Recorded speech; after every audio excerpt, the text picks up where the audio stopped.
هتخرج من الفيديو دوت بحاجتين. الحاجه الاولانيه ان انت هتحب الواي فاي 6، والحاجه الثانيه ان انت صعب جدا بعديه تشتري اي حاجه من الاصدارات الاقدم. هو ليه اتسمى واي فاي 6؟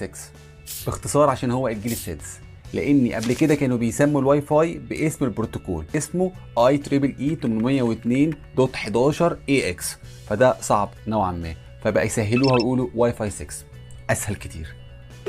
مميزات الواي فاي 6: الاو اف دي ام اي، هم قدروا يقسموا بيها القناه التردديه لاكتر من جزء، بحيث ان القناه التردديه تقدر في نفس الوقت بالتوازي تاخد اكتر من معلومه.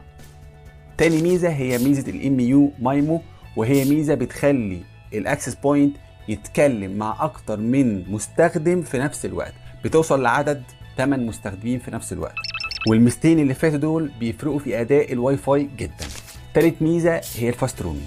في بروتوكولات اتطورت في الواي فاي 6 بحيث ان المستخدم يقدر يتنقل من واي فاي لواي فاي من غير ما الارسال يتقطع، ودي ميزه ممتعه في حد ذاتها. رابع ميزه هي WPA3، ودي ميزه لها علاقه بالسكيورتي، اللي بيها الواي فاي بقى محمي، بحيث ان برامج الهاك اللي بتفك الشفره بتاعه الباسورد بقتش تقدر تفك الشفره بتاعه WPA3. في حد هيستغرب ان في برامج بتفك الشفره بتاعه الواي فاي وبتعرف الباسورد، برامج كتير جدا. خامس ميزه هو دعم الاوبن واي فاي ستاندرد.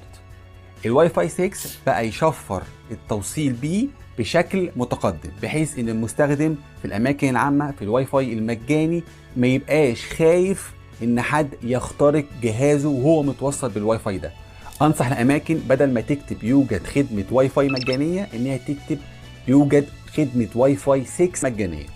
وبكده الواي فاي 6 بقى فيه تحسينات كتيره عن الاجيال اللي قبله، اهمها سرعه اكبر وكفاءه اكبر في الاداء في الحتت اللي فيها كثافه عاليه، دعم العدد اكبر من الاجهزه المتصله في نفس الوقت، تحسينات كبيره في امان البيانات للمستخدمين وللمؤسسات.